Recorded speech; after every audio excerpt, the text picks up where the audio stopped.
Bom dia, tudo bem com vocês? E olha só, bem-vindos, bem-vindas ao dia 4 do Detox da Mente, volume 2. E hoje a gente vai falar aqui sobre como se libertar das garras do vício emocional, como se libertar dos vícios emocionais. Para quem é ansioso, para quem é ansiosa, isso é muito importante. Então, bom dia! Bom dia, tudo bem com você?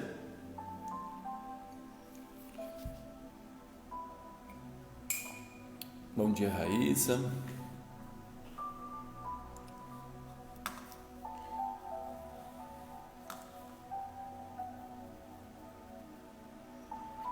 Sexta-feira, hoje, dia 4 de junho. Sexta-feira, dia 4 de junho.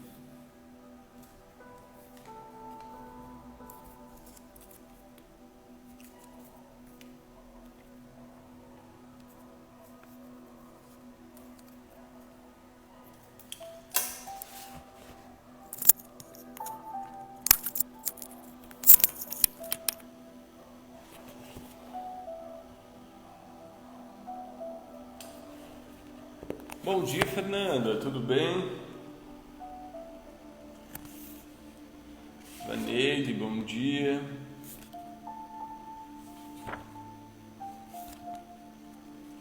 Bom dia. Já fizeram um café de vocês?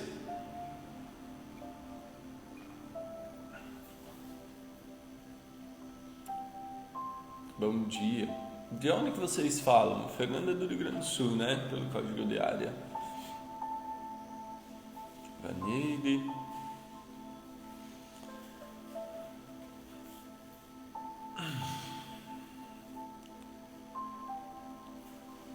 E olha só, hoje a gente vai falar sobre como se libertar das garras do vício emocional. Aprendendo a pensar, na verdade. Bom dia, bom dia. E como está sendo para vocês esses dias? Está sendo interessante? Está sendo legal? Vocês estão conseguindo aplicar ou está sendo difícil?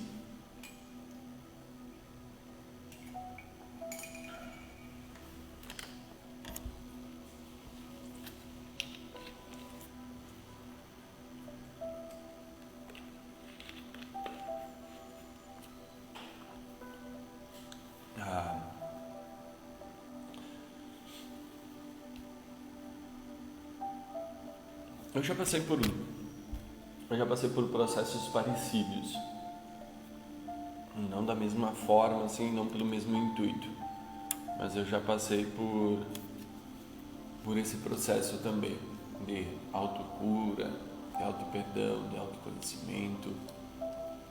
E eu sei o quanto é difícil no início.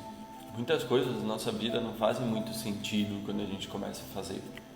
E por que a gente desiste muitas vezes? E tem gente que desiste quando começa algo novo. Às vezes esses dias eu tive uma aluna que me perguntou que ela faz o mesmo que eu faço. Não da mesma forma, mas ela faz para um público diferente. Ela trabalha com um público diferente. Ela perguntou, Felipe, por que as pessoas começam e desistem? Elas começam a fazer o treinamento, muitas vezes é até gratuito, elas desistem. Porque ela me perguntou, por que é gratuito?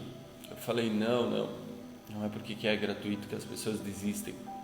As pessoas desistem pelo simples fato de que no início não faz sentido. As pessoas são imediatistas. Nós somos por natureza imediatistas. Se a gente quer comer, se a gente sente fome, a gente quer comer. Se a gente sente sede, a gente quer beber água. A gente não aprendeu a esperar. E então não faz sentido. Se você quer beber uma Coca-Cola, você gostaria que ela estivesse na geladeira. né? Se você quer beber um suco, você gostaria que ele tivesse pronto. É por isso que as pessoas não têm paciência com as coisas. E não é só com o curso, não é só com os cursos que as pessoas desistem. Uma pessoa que desiste de um treinamento, ela desiste em inúmeras outras coisas. Porque continuar é um hábito, é uma crença instalada, na verdade, como se fosse um programa. Vocês usam um celular, né? A mente humana, ela é igual a um telefone celular. Ela foi criada por um ser humano, e o ser humano se espelhou e criou área de computador, celular, enfim. Mas o funcionamento básico de um celular, de um processamento, ele não é diferente da mente humana. Ele é muito próximo, ele é muito parecido. Inclusive, ele consiste em duas memórias: a memória de uso imediato e a memória de uso a longo prazo. O que são memórias de uso imediato? São coisas que rodam ali quando tu abre o aplicativo, mas depois que tu fecha esse aplicativo, ele fica guardado lá. Mesma coisa é a gente. Quando tu vai escovar os dentes, é como se tu buscasse as informações de como escovar um dente, e isso é automático, tu não pensa, tu simplesmente escova os dentes. Então é muito próximo, quando a gente olha para um telefone, para um computador, o funcionamento com o funcionamento da nossa mente. E o que falta para essa pessoa? A pessoa que ela tem o hábito de desistir, o hábito é como se fosse um programa, ele está instalado. A gente fala hábito porque ele é constante, ele está aí todos os dias. A grande questão é que uma pessoa que ela, mesmo se ela não dá valor para um curso muitas vezes que é gratuito, não, é porque ela não vê resultado. E o fato dela não se esforçar é porque o que acontece? Primeiro, por que as pessoas desistem muito de um curso, de um treinamento? Porque, primeiro, que tu está mexendo com a dor, ou seja, pela primeira vez na vida, talvez tem gente aqui que vai estar enfrentando os temores, está enfrentando as dores. Na caverna que tu tem medo de entrar, esconde o tesouro que tu tanto procura. Ou seja, tu tem que enfrentar os teus medos aqui. A gente fala de medos todos os dias. O que gera ansiedade? Ansiedade é medo. Medo de que algo vai acontecer. E esse sentimento que tu tem, na verdade, é o medo de algo que já aconteceu no passado. E pode vir a acontecer de novo. Por isso que tu não sabe do que tu está sentindo. Tu não tem consciência do que tu está sentindo, porque é algo que já aconteceu há muito tempo. E é por isso que as pessoas desistem. Geralmente quando a gente chega no 7º, 8º dia, poucas pessoas permanecem fazendo. E muita gente assiste depois também, né? Às vezes eu acho que eu não deveria fazer isso, mas também para mim não vai mudar nada. Se eu puder ajudar por outro, se eu puder ajudar por outra área, melhor. Mas as pessoas desistem por isso, porque é muito difícil. Quando tu mexe contigo mesmo, tu fica esperando o resultado. E como a gente quer o resultado imediato, se eu compro um carro, eu quero sair com o carro agora, entende? Se eu começo algo, é engraçado que a gente tem outros grupos, né? E esses dias tinha um grupo aberto e teve alguém me cobrando lá. Olha, por que tu parou de dar as aulas? Porque eu tinha falado que eram 10 aulas só, né? Eu sempre faço um grupo de 10 aulas. Por que tu parou de dar as aulas? Tem que continuar as aulas e tal, né? Eu até concordo com a pessoa que teria que continuar as aulas sim. Só que entende que as 10 aulas que eu tinha passado para a pessoa, bom dia Jéssica, tudo bem? Eu tinha passado, essas 10 aulas que eu passo, elas são constantes, ou seja, se a pessoa executar todos os dias o que é passado aqui e permanecer executando, não tem erro, não tem como dar errado. A gente sabe disso, a gente já testou inúmeras vezes. Independente da pessoa, vai dar certo. E significa que a pessoa não tinha feito, ela não tinha feito nada, mas ela queria continuar me ouvindo. Por quê? Porque tem gente que vai lá e faz, né? E tem gente que não faz. Mas por que tem gente que não faz? Porque dói. Executar dói. Fazer dói. Imagina que aqui vocês têm que ir contra muito dos medos de vocês. Vocês têm que ir contra muitas coisas que vocês vêm lutando, talvez escondendo, talvez jogando para baixo do tapete há muito tempo.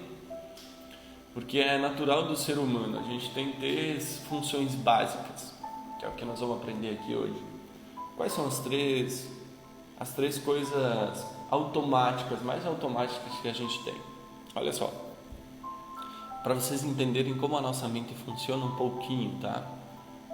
Quando a nossa mente funciona um pouquinho. Quando a gente entra numa situação de perigo, por exemplo, assim, vamos dar um exemplo. Quando vocês vão fazer comida, vocês estão fazendo comida e tal, vocês pegam uma panela quente. Vocês machucam a mão de vocês queimam a mão de vocês na panela quente.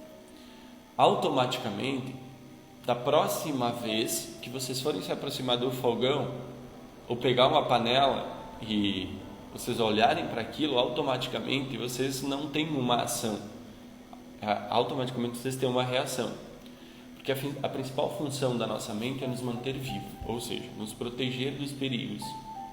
Tudo que a mente entender que é perigoso ou causa algum tipo de dor, seja ela física ou emocional, ela cria um gatilho de disparo. Aí vocês vão entender como é formada a ansiedade. Esse gatilho de disparo serve como: queimei a mão na panela, a próxima vez que eu vou pegar a panela, eu vou enrolar 3 panos na panela, vou botar luva para não correr o risco de queimar a mão de novo. A história do gato escaldado não se banha, não se queima 2 vezes, né? E o que acontece na nossa mente quando eu queimei da primeira vez? A nossa mente ela teve uma informação, ou seja, panela, fogão, fogo, calor, movimento. A situação ali, ela gravou todas aquelas imagens, e todas aquelas imagens para a nossa mente do momento da queimadura, elas foram gravadas como perigosas. Ou seja, toda vez que tu se aproximar de uma situação parecida com aquela, tu vai ter 3 reações: ou tu trava, ou tu luta, ou então tu foge. No caso do fogão, tu vai travar e atualmente vai dizer: opa, cuidado, e aí tu vai dar a travada e aí tu vai pensar: vou pegar o pano, né? Vou botar aqui para não me queimar mais. Só que isso também acontece com os nossos sentimentos. Ou seja, por que alguém não consegue se relacionar com outras pessoas? Por que alguém não consegue se relacionar com outra pessoa muitas vezes? Por que a gente evita namorar, ficar, se envolver com outras pessoas? Por que alguém tem medo de falar em público? Vou pegar o medo de falar em público. Por que as pessoas têm medo de falar em público? Bom dia, Tânia, tudo bem? Se em algum momento da vida de vocês, quando eram crianças ou jovens, não dá um exemplo, vocês foram apresentar um trabalho lá na frente na sala de aula, na classe de vocês começaram a apresentar o trabalho e os coleguinhas de vocês riram de vocês, fizeram aquela chacota. Para eles era uma brincadeira e você se sentiu muito mal porque tu errou e os coleguinhas começaram a rir, e aí você começou a chorar. Aquilo teve um forte impacto emocional, ou seja, você sentiu uma dor. Que dor é essa? Tristeza. E aí a tua mente entendeu. O que tua mente entendeu naquele momento? Que ficar só na frente de inúmeras pessoas é perigoso, é dolorido, aquilo causa dor. Ou seja, a tua mente entendeu que aquela situação, independente da idade que tu tiver, quando tu for lá na frente, tu vai sentir dor. Então a tua mente entendeu aquilo. Ela entendeu aquilo como perigoso, por mais que não faça sentido quando vocês pensem, porque isso é inconsciente, tá? A proteção da nossa mente é constante e inconsciente. E aí o que Vocês ficam com medo de falar em público, com medo de ficar na frente de muitas pessoas, e não importa a idade, porque em algum momento da vida de vocês aconteceu um fato que gerou uma dor, e essa dor foi associada ao ambiente do momento. Como ele é esse ambiente? Várias pessoas sentadas ou de pé, e eu estou sozinho olhando para elas tendo que falar. E aí o que a minha mente faz? Ela cria maneiras de me proteger. Ou seja, sempre que a minha mente entende que eu preciso falar em público, eu começo a suar frio, eu começo a passar mal, eu começo a ter meu coração acelerado, começo a ter uma angústia, e aí eu acabo que eu não faço. Ou se eu vou fazer tudo travando, tudo errado, não vou conseguir fazer uma boa atuação. Por quê? Porque a principal função da nossa mente é evitar a dor. E por algum motivo ela entendeu que aquilo gera dor, ela vai evitar com que tu faça. A mesma maneira que ela evitará com que tu queime a mão na panela, porque um dia tu já se queimou. Então ela vai te proteger. Ela vai tentar encontrar outros caminhos, outras formas de fazer aquilo. E aí talvez tu diga assim, vamos apresentar em grupo, ou tu deixa outra pessoa apresentar, que tu diz assim, tu é melhor do que eu. E aí a gente não percebe que essa dificuldade nos impede de conquistar as coisas que a gente tanto almeja. Porque o normal seria tu ir lá na frente e falar normal, tu não tem que ter medo das pessoas. Se tu tem medo das pessoas é porque essas pessoas já te machucaram alguma vez e a tua mente entendeu que aquilo é perigoso. Olha que doido. Felipe, então quer dizer que todos os nossos limites... Lucy, bom dia. Então tu quer dizer que todos os nossos limites são baseados em pequenos medos? Sim, nas quais vocês não consideram como medo, nas quais nós não entendemos como medo. Se eu tenho medo se eu não consigo falar em público, tu diz, mas isso é só uma coisa, isso é de cada um. Não, isso não é de cada um. Isso foi implantado. A gente nasce só com 2 medos: medo de cair, medo da altura, medo de cair, na verdade, né? Não de altura, de cair, porque a gente não tem consciência do que é altura quando a gente nasce. A gente tem medo de cair e o medo do barulho. São só os 2 medos que a gente nasce. Todos os outros a gente adquire a partir da nossa vida. E eles podem ser instalados e desinstalados. Lembra que eu falei para vocês lá no início que é um programa? Como se fosse um aplicativo? É exatamente isso. O que está instalado na vida de vocês são pequenos programinhas. Pequenos medos muitas vezes. O que tem que ser feito é resignificado, reinstalado esses programas. Como? Esse detalhe. Como a gente reinstala esses programinhas? Vocês entendem que assim como o medo é formado, ele foi instalado, ele é formado, e esses medos acontecem todos os dias. E o medo que a gente vai falar aqui hoje na verdade, não o medo, a forma como a gente volta a pensar.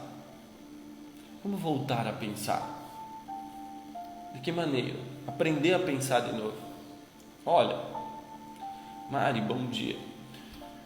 95% dos nossos pensamentos, eles são inconscientes. São programas, são pequenos programas instalados ali, que rodam inconscientemente. Eu escovo os dentes, é como se eu puxasse o aplicativo de escovar os dentes. Eu vou lá e escovo os dentes. Você não pensa, eu estou escovando o canino, agora estou escovando o molar, agora vou escovar os da frente. Não, você não pensa. Superiores e os inferiores, não. Simplesmente escova o dente. E se tu analisar o teu dia, é bem provável que 95% do teu dia ou mais, tu passe fazendo coisas automáticas. Tu bebe um café pensando em outra coisa, tu toma um banho pensando em outra coisa. Pensando não. Pensar. Existe um estudo que diz que apenas 6% da população mundial tem o hábito de pensar. O restante tem atividade mental. É bem diferente. Atividade mental são coisas que rodam automático. Tu tá ali, tu tá sobrevivendo, tu tá vivendo ali no teu dia. Isso é atividade mental. Diferente de pensar. Pensar é quando eu forço. Pensar é quando eu consigo explicar para alguém aquilo que eu aprendi. Então tu está pensando, tu está forçando. Por exemplo, quando vocês escrevem o eu sou, vocês estão tendo que pensar, por isso dói, porque pensar dói. Henry Ford diz uma vez que pensar é o trabalho mais difícil do mundo, por isso tão poucos o fazem. Porque pensar é quando eu tenho que escrever um motivo de gratidão, eu tenho que pensar. Pensar, só 5% de toda a nossa capacidade a gente usa para pensar. De toda a nossa mente, 5% a gente pensa. 95% são programas automáticos. O que a gente tem que aprender aqui? A pegar esses 5% e influenciar os 95%. Os outros 95% da nossa mente são programas que rodam automáticos. Os outros 5%, a maioria das pessoas usam para quê? Usam para pensar, criar pequenos desejos. Por exemplo, eu quero comer um chocolate. Daí a pessoa pensa, eu vou lá comprar um chocolate. Usa para se dar pequenos prazeres e não para construir hábitos saudáveis. Não para construir programas saudáveis. O que são programas saudáveis? Programas saudáveis são os 95% que eu rodo automático. Ou seja, se eu não aprender a reconstruir os programas que estão aqui, eu posso passar a vida inteira estudando, eu posso me formar em 10 faculdades diferentes, que se por algum motivo eu tenho medo do dinheiro, você nunca vai ser rico. Se por algum motivo eu tenho medo de amar as pessoas, eu nunca vou ser amado. Se por algum motivo eu tenho medo da morte, eu nunca vou viver direito. Se por algum motivo eu tenho um programa instalado de perda, de escassez, eu nunca vou ter abundância. Ou tu substitui o programa que está aqui, ou então não vai ser os 5%, porque olha só, e aí vocês entendem por que as pessoas desistem, por que as pessoas não enriquecem. Porque provavelmente ela tem um modelo de programa instalado, assim como as pessoas que estão na volta dela. Ela segue o vizinho, que segue o outro vizinho, que segue o outro vizinho, que segue o outro vizinho. E no fim das contas, se você olhar os vizinhos, são todos iguais. E a gente não se pergunta por que pessoas que são milionárias convivem com pessoas milionárias, pessoas que são média classe, porque isso é natural do ser humano. Um leão não vive junto com hiena, não adianta, porque ele não se sente confortável. Um leão não vai viver junto com um elefante, porque ele não se sente confortável. A mentalidade é diferente. O programa que roda é diferente. Tu vai se sentir confortável naquele habitat. E o que a gente vai fazer aqui? Aprender a usar os 5% da nossa mente que influencia e troca os programas do 95% que roda automático. Porque se tu tem uma mentalidade de crescimento, abundância, se você tem um programa instalado de mentalidade, crescimento, abundância, riqueza, amor próprio e todos os outros que nós vamos falar aqui, ninguém segura. Porque se isso começa a rodar automático, esses programas começam a rodar automático, você voa. Já ouviu falar aquelas pessoas que tudo que a pessoa toca vira ouro? É porque ela construiu, o programa dela já está voltado para ver aquilo. O programa é, eu olho para uma casa e digo assim, nossa, que suja, que mal pintada, está abandonada, né? E a pessoa que tem mentalidade de riqueza, ela olha para aquela casa, ela fala assim, caraca, quanto é que o cara quer disso aqui, será? Se eu pintar, se eu reformar, se eu melhorar, eu posso vender e ganhar uma grana. Mas vocês nunca vão pensar assim se não tiverem um programa. Esquece. Vocês vão olhar e vocês vão dizer, nossa, que suja, que feia, que cara relaxado, né? Porque o programa que está instalado não vê oportunidade. É o programa de uma pessoa que reclama, assim como o vizinho, com outro vizinho, com outro vizinho, com outro vizinho. A história da avó. A avó criou o netinho, né? O netinho foi crescendo com a avó foi ficando velhinha. Todo dia ela levantava de manhã, ela olhava para a janela e ela olhava para a casa do vizinho e dizia assim: meu Deus do céu, aquele vizinho é muito relaxado. Por que ele não lava e não pinta a casa dele? Está sempre suja, né? E aí, até que um dia, um netinho já crescido, cansado de ouvir aquilo ali, levantou de manhã, antes da avó, foi lá fora, pro lado de fora, e limpou a janela da avó, assim, limpou a janela dela. Aí quando a avó levantou, assim, assustada: nossa, já acordou assim? Ela disse: sim, já acordei e tal. Aí a primeira coisa que ela fez, ela passou na janela, ela voltou, ela olhou: ah, até que enfim o vizinho resolveu pintar a casa. A maioria das pessoas é assim. A janela está suja aqui. Era só o vidro dela que estava sujo por fora. E dava a sensação de que a casa do vizinho estava suja. Olha o quanto isso é poderoso. Trocar, reprogramar. E o que a gente vai fazer hoje aqui é se libertar das garras do vício emocional. O que é o vício emocional? O vício emocional é quando eu espero das outras pessoas, meu programa roda, eu espero das outras pessoas o amor que eu não consigo me dar. Ah, mas Felipe, o que é isso? Pessoas que têm um programa que elas entenderam, por algum motivo na vida, elas entenderam que o amor vem de outras pessoas e não de si próprio, elas não aprenderam a se amar, elas vão buscar isso a vida inteira. A vida inteira elas vão buscar isso. Vão buscar em outras pessoas. Só que o que acontece? O grande problema é que quando eu não tenho amor próprio, eu busco isso nas outras pessoas.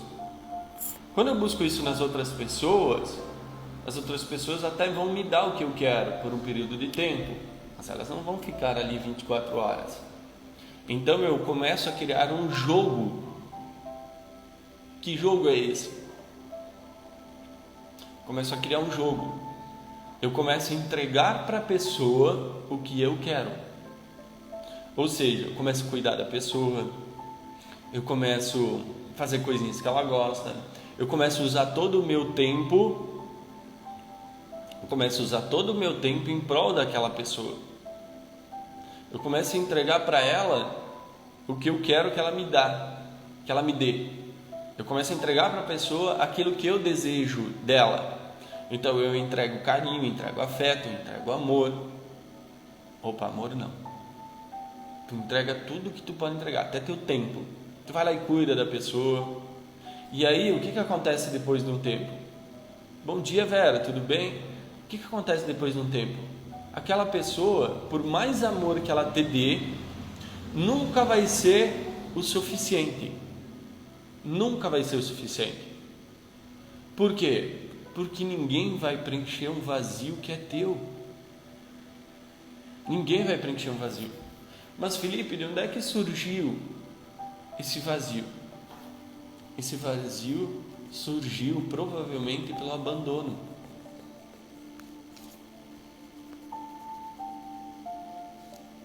Em algum momento, tu aprendeu na tua vida que o amor vem de outras pessoas. E de fato vem. De fato pode vir. Por um período de tempo assim. Mas tu não fica 24 horas abraçado com uma pessoa, sentindo amor. Ele vem por pequenas atitudes. Ele vem por pequenos gestos. De um presente, de um olhar, de um carinho, de um afeto. Só que o que acontece? O que é um vício emocional afetivo? É quando eu sempre entrego para as pessoas. É um jogo. Eu entrego para as pessoas, eu entrego, esperando cada vez mais. E no começo, isso funciona com amigos, funciona com namorado, funciona com qualquer pessoa. No começo, eu entrego, a pessoa é recíproca. Só que depois o que ela me dá não é suficiente. Porque eu tenho a mentalidade instalada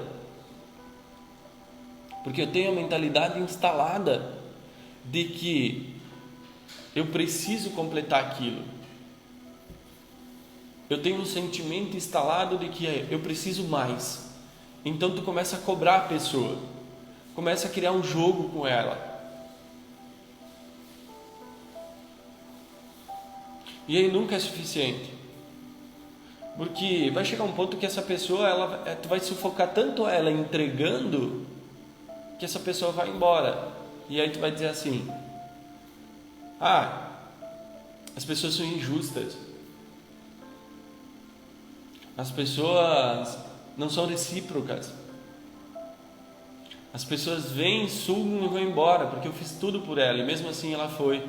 Eu faço tudo para todo mundo e mesmo assim a pessoa não fica do meu lado. Olha só, eu faço tudo para todo mundo, menos para ti mesmo. Como é que eu reprogramo isso? Como é que eu troco esse vício emocional? E aí sabe o que acontece? Essas pessoas, elas acabam encontrando pessoas que precisam do mesmo, elas têm o mesmo vício emocional. E aí entra aquela questão de encontrar uma pessoa super ciumenta. O que é o ciúmes? O ciúmes é uma forma de demência precoce que leva à violência sem o maior sentido, sem o menor sentido. Ciúmes é uma forma de demência precoce que leva à violência sem o menor sentido. E depois vem o jogo, tentar manter o amor com brigas. E o que é tentar manter o amor com brigas? Tentar manter o amor com brigas é quando o que tu entrega para a pessoa já não é mais suficiente. Eu já faço tudo por ela, mas ela continua não me dando atenção, continua me dando o afeto que eu espero, o amor que eu espero que ela me dê. Amor, se tu puder, fecha a porta aí, por favor. E quando ela não corresponde mais com o amor que eu quero que ela me dê, eu começo a fazer um joguinho com ela. E aí eu começo a brigar. Eu começo a brigar com ela, por quê? Porque a briga... O que acontece depois de uma briga de um casal?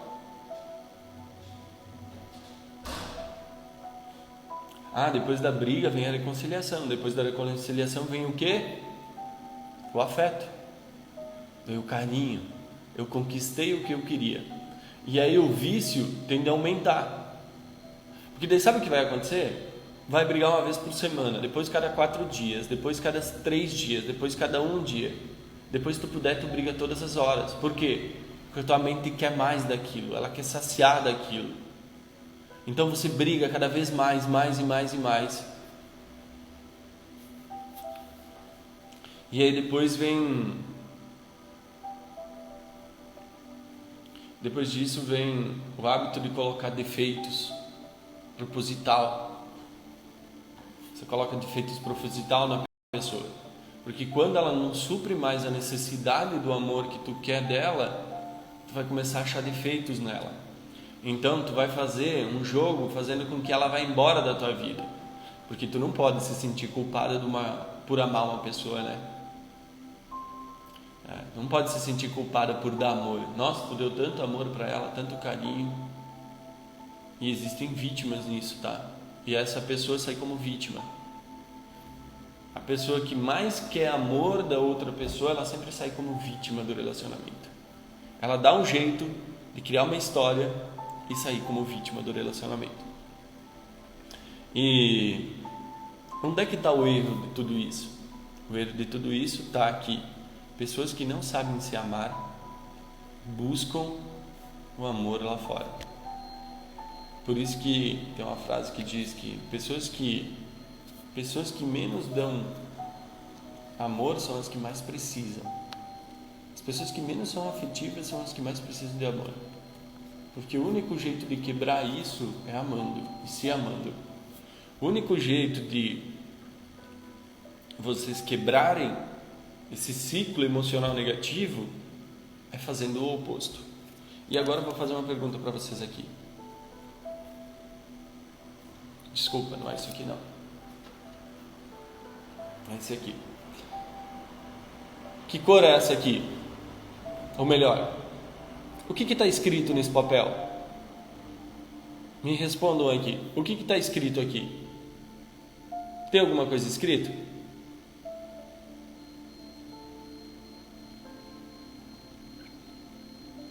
Tem alguma coisa escrita nesse papel? Não, né? Não tem nada escrito aqui. Mas eu digo que é mentira, que tem escrito sim. Não está em branco, está escrito. Olha de novo.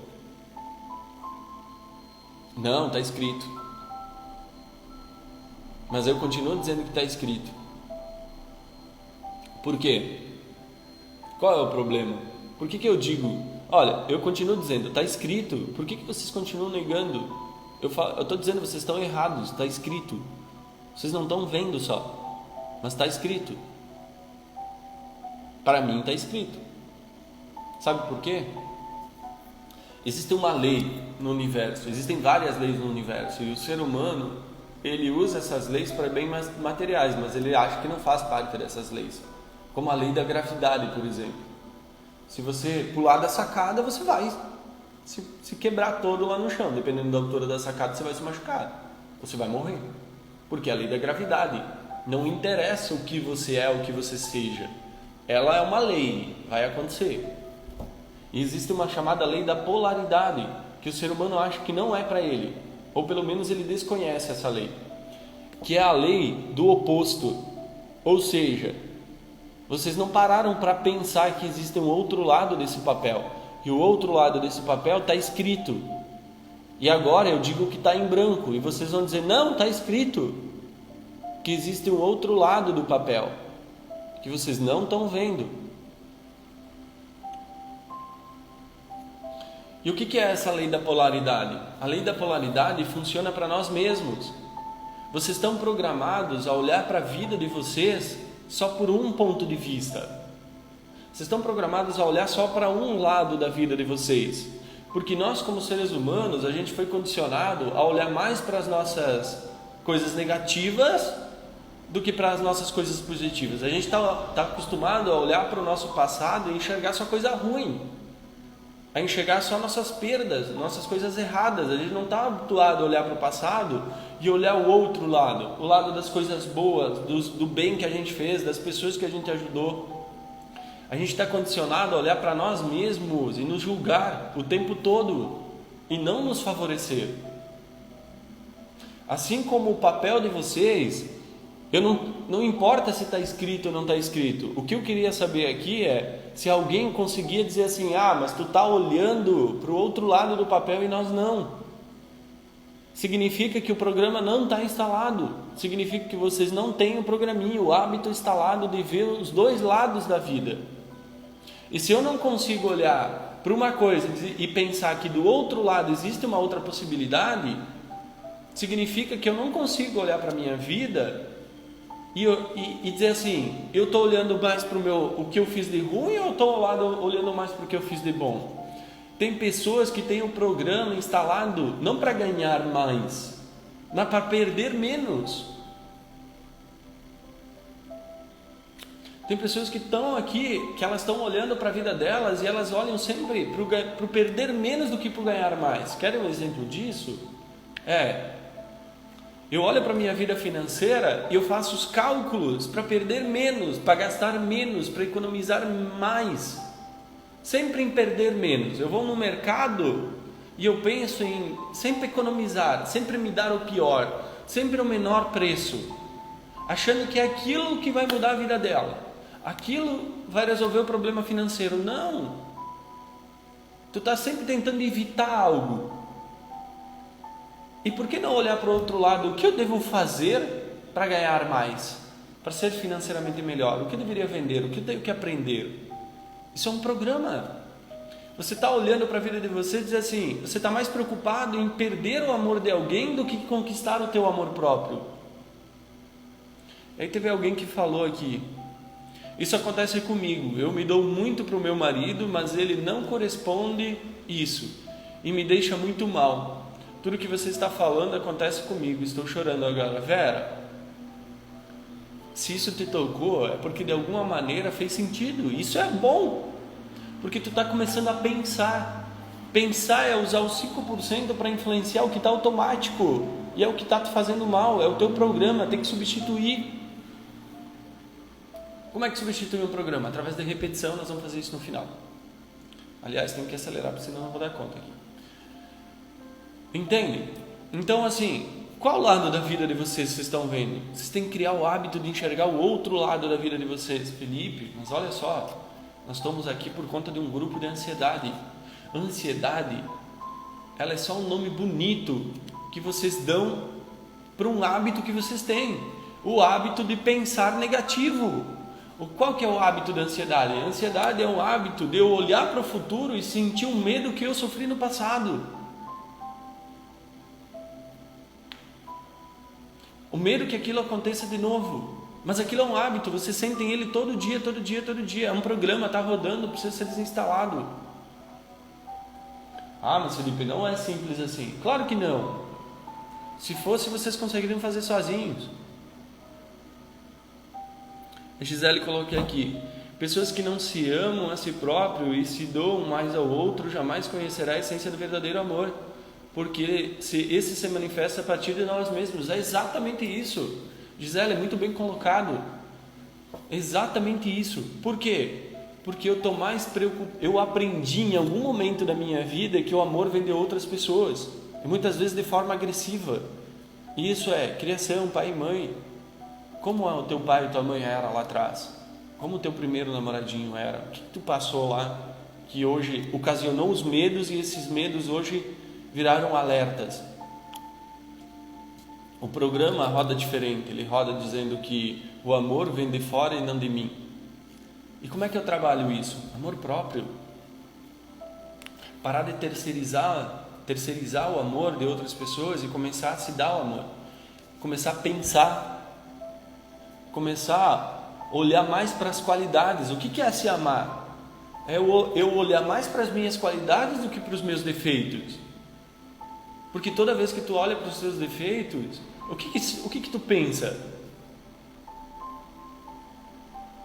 Tem gente que olha mais para os defeitos que é para confirmar todo dia mesmo. Eu sou burra mesmo, eu sou uma idiota.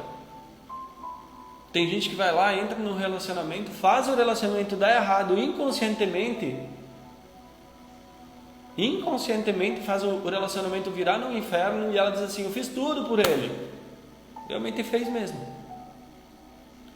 E ele foi um ingrato, ele não faz nada para mim. Não é. A questão aqui, o exercício é muito simples. Cara, comecem a escrever todos os dias. É através do hábito. Um hábito, como é que se cria um hábito? Como é que um hábito se torna inconsciente? Quando eu faço ele, dia após dia, repetidas vezes, até ele se tornar automático, até ele fazer parte de mim. Por isso é tão dolorido, por isso é tão difícil, porque a gente tem que pegar os 5% e influenciar os outros 95% que são automáticos. Se eu tenho o hábito de olhar para a minha vida e olhar as coisas boas que eu faço, o que tu acha que tu vai pensar? Tu vai sentir felicidade, amor, carinho, afeto, compaixão em relação a ti mesmo, e aí tu vai começar a se valorizar mais. Tu vai entender que o que importa na tua vida e todo mundo é tu, e tudo que for diferente de tu mesmo não tem valor, não faz sentido se não é para sentir amor. Tu vai começar a se dar o próprio valor. Tem coisas que tu vai deixar de fazer. Tem gente que, olha só, se tiver que fazer alguma coisa para si próprio, e eu era assim, tá, eu estou falando com propriedade agora, porque eu falo de mim. Se tivesse que fazer alguma coisa para mim, eu não movimentava um lá. Agora, se alguém me chamasse assim, Felipe, estou precisando de ajuda, eu passava uma semana ajudando a pessoa. Mas eu fazer para mim, muito difícil, eu não me movimentava, porque eu tinha uma crença. de que a única maneira que eu pudesse receber amor era vindo de pessoas externas e não de mim. Então eu não fazia nada para mim, porque eu me sentia bem e feliz, ouvindo as pessoas me dizer muito obrigado. Só que isso não é o suficiente para um ser humano ser feliz. Isso não é o suficiente para a gente viver. Não, eu vivi um mártir. Por quê? Porque eu estava sempre esperando alguém me chamar. E quando a pessoa não me chamava, eu me oferecia. E aí depois eu reclamava que não tinha dinheiro, eu reclamava que não tinha tempo, eu reclamava que as minhas coisas... Eu reclamava que eu estava quebrado, eu reclamava que minhas costas estavam doendo, minha vida era ruim. Claro que eu reclamava, porque eu não me cuidava, eu não me colocava em primeiro lugar. Querem ver a diferença de quando eu tomei a atitude? Eu falei que ia mostrar aqui ontem, né? Eu vou mostrar a diferença de quando eu resolvi mudar, de como era e quando eu resolvi mudar. Se estiver por aqui, eu vou mostrar para vocês, porque deveria estar. Rolo da câmera não. Deixa eu ver, recentes. Vamos ver se eu acho aqui.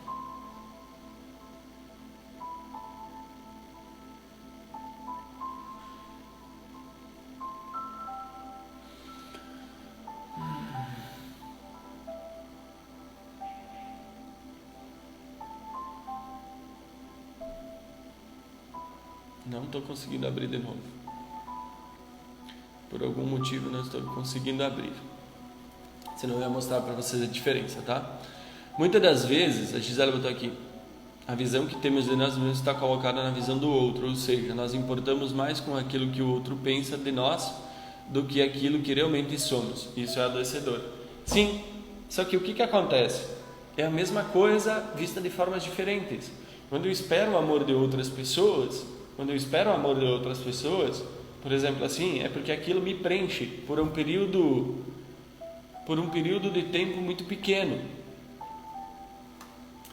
Então o que acontece? Aquilo nos preenche por um momento. E quando a gente espera, por que a gente espera que as outras pessoas confirmem o que a gente é? Porque é uma forma de se sentir amado. Então a gente espera que as pessoas confirmem quem a gente é. E isso está muito ligado a nossos pais e mães do passado. Por quê? Porque talvez o teu pai nunca chegou, tua mãe chegou para ti e disse: nossa filha, parabéns, é isso aí, continua assim, eu sei que tu é capaz, eu sei que tu vai lá e consegue. Sabe o que é isso? A Gisele colocou aqui, isso é capacidade. Nós vamos falar aqui também nos próximos dias. Senso de capacidade é quando a pessoa ela precisa de confirmação externa para dizer que ela é capaz. Quando ela é criança e o senso de capacidade, a criança não entendeu que ela é capaz, ou ela não teve a afirmação dos pais dizendo para ela que ela é capaz, ela vai buscar isso incessantemente a vida inteira. E aí tu vê ricos, tu vê pessoas que têm dinheiro, tu vê pessoas que têm formações, tu vê pessoas tristes, infelizes. Por quê? Porque ela conseguiu aquilo, ela conseguiu mais dinheiro, ela conseguiu mais títulos para receber o amor de quem? Porque ela quer conquistar o amor de quem? Ela conquistou o amor de muitas pessoas e mesmo assim ela está insuficiente, porque amor de pai e mãe é insubstituível. Nós podemos ter 80 anos de idade, a gente ainda vai querer o amor dos nossos pais. Ninguém substitui isso. Ninguém. Nem namorado, nem marido, nem ninguém.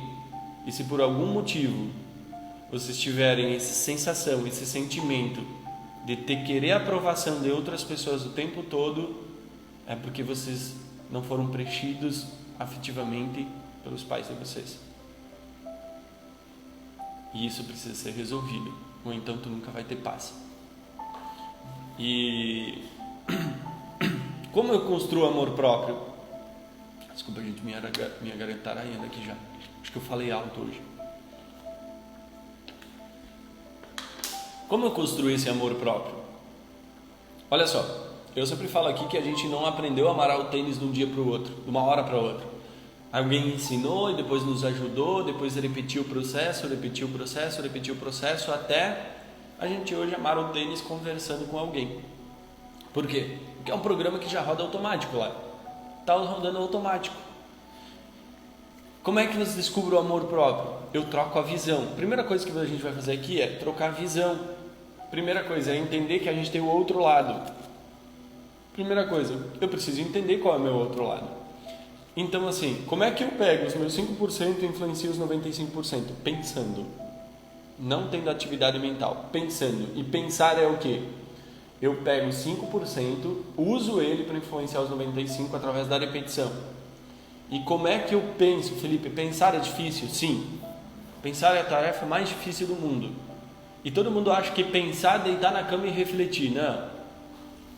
Tu vai conseguir pensar por 3, 4, 5 segundos no máximo e tua mente vai vagar. Ela vai começar a viajar. Isso não é pensar. Ela está tirando o foco. Como é que eu mantenho o foco? Escrevendo. Escrevendo, colocando no papel. E aí vocês vão responder, é bem simples, tá, gente? Vocês vão responder a seguinte pergunta. Felipe, todas as técnicas suas são baseadas em papel? A maioria delas, sim. Uma boa parte são ferramentas, é diferente daí, que a gente usa dentro do Destrave. Para tratar um emocional, por exemplo, como eu falei dos pais antes.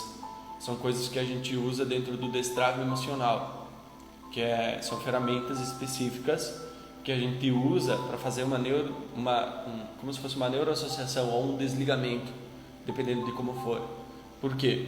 Porque muitas vezes tu tem traumas do passado, por exemplo assim, uma criança que viu o pai batendo na mãe e depois viu o pai e a mãe abraçados, ela entendeu que o amor vem do ódio. E provavelmente, quando ela for adulta, ela vai passar pelas mesmas características, ou pela mesma situação, ou pelo mesmo tipo de relacionamento do pai e da mãe. E ela não sabe disso, ela não sabe por que o relacionamento dela é daquele jeito. Entende? É porque ela foi programada, ela viu aquilo por diversas vezes, né? Viu a mãe sofrendo. Pode ser totalmente o contrário disso? Pode sim, pode ser. Então, traumas que a gente vê do passado e que muitas vezes a gente acha que não é trauma, influenciam diretamente da nossa mente. Por quê? Porque ela é uma programação, ela está ali, ela vai permanecer ali. E qual é o exercício de casa hoje? É muito simples, né? Eu quero que vocês criem 2 listas, como se fosse isso aqui, assim. Ó. Perdão, deixa eu pegar aqui para mostrar para vocês. Pegue uma folha em branco, dobra ela no meio, estou fazendo com um papelzinho aqui, tá? E eu quero que vocês abram ela. De um lado, vocês coloquem o sinal de menos em cima e do outro o sinal de mais. Assim. Um sinal de menos e outro sinal de mais. Pega uma folha grande, tá? Eu estou mostrando ficar pequena para ficar fácil. De um lado, você vai colocar todas as coisas negativas. Simples assim, tá? Todas as coisas negativas que você vê de si mesmo. Coisas negativas, como quando aqueles pensamentos que vêm, tipo, eu sou um idiota, eu sou burro, eu sou, né? Eu faço isso porque eu sou um idiota, enfim. Do outro lado, eu quero que vocês agora comecem a anotar o outro lado dessa aí. Coisas boas que vocês já fizeram na vida de vocês. Coisas boas que vocês fazem. E eu quero que, se vocês não enxergarem, eu quero que vocês criem coisa boa. Pelo menos 10 itens de coisas positivas. Depois vocês... o que vocês vão fazer? Vocês vão dividir, queimar essa parte aqui, porque queimar é simbólico, significa acabou, é o fim daquilo. Queimar para nós seres humanos significa o fim. E vocês vão fazer o quê? Ler isso todos os dias e de preferência incrementar. Não precisa mais escrever o negativo. Por quê? Com o tempo, a primeira vez que tu vai escrever o negativo, tu vai substituir por positivo. Se você escrever eu sou burra, tu vai pensar, tipo assim, mas o que eu fiz, que eu sou inteligente, eu estudei, eu me formei, eu fiz alguma coisa, eu sei fazer alguma coisa. Sabe fazer um bolo? Isso é uma coisa boa. Tu sabe fazer almoço? Isso é uma coisa boa. Só que a gente negligencia as coisas simples da nossa vida que a gente sabe fazer. Sabe fazer um bolo, tu sabe limpar a casa, poxa, tu sabe ler e escrever. Isso é o suficiente para ter a vida que tu deseja. Ler e escrever é o suficiente para ter a vida que tu deseja hoje. Eu sei mexer no celular, entende? Eu sei que vocês sabem muito mais do que isso, então comecem a escrever as coisas boas que vocês sabem de vocês e comecem a colocar isso para dentro, ou seja, ler todos os dias, ou ter o hábito de ir lá e acrescentar uma coisa todos os dias. Deixa eu mostrar um negócio para vocês. Vocês estão vendo a porta lá? Isso é uma prova de que tudo que eu ensino para você está aqui, ó. Hábito, lá tem todos os dias do mês. São coisas que eu tenho que fazer todos os dias, porque eu quero criar a programação nova. A programação, hábito é uma programação. Ou seja, um paradigma é o quê? Paradigma significa que é um conjunto de hábitos. Paradigma é uma cultura. Culturas são um conjunto de hábitos. Hábitos são coisas que eu faço repetidamente todos os dias. E é a única maneira, na verdade, são duas maneiras da gente influenciar o nosso 95% que é subconsciente. Ou seja, através da repetição ou forte impacto emocional. E através de forte impacto emocional a gente trabalha dentro do destrave. Eu nem conseguiria fazer ferramentas aqui, mas vocês conseguem através da repetição. E eu faço muito através da repetição. Aliás, quase todas as elas eu crio através da repetição. Inclusive amor próprio, a gente cria um hábito de se ver. A gente cria um hábito de se ver como uma pessoa proativa, como uma pessoa feliz, alegre. E aí vocês vão ver que vocês vão melhorar a forma como vocês se veem. E aí agora eu vou mostrar para vocês se eu consigo. Prontinho. Minha câmera não voltou, né? Pessoal, vocês estão me ouvindo, né? Eu vou ver se consigo mostrar para vocês aqui. Infelizmente travou e eu não consegui voltar.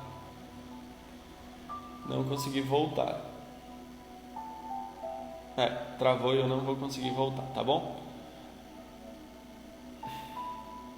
Não vou conseguir voltar. Pessoal, infelizmente a live travou e a gente vai encerrar por aqui, tá bom? E... Pessoal, bom dia. Travou a minha câmera aqui, eu não consegui voltar mais. E agora eu consegui voltar. Aqui tá minha foto do antes e depois. Não sei como, mas voltou, tá? Aqui tá minha foto do antes e depois para vocês verem, beleza? E a minha live vai fechar aqui, eu preciso salvar ela, tá bom? Pessoal, tenham todos um bom dia e a gente continua aqui amanhã de manhã, tá bom? Um beijo, um abraço no coração de vocês e até amanhã.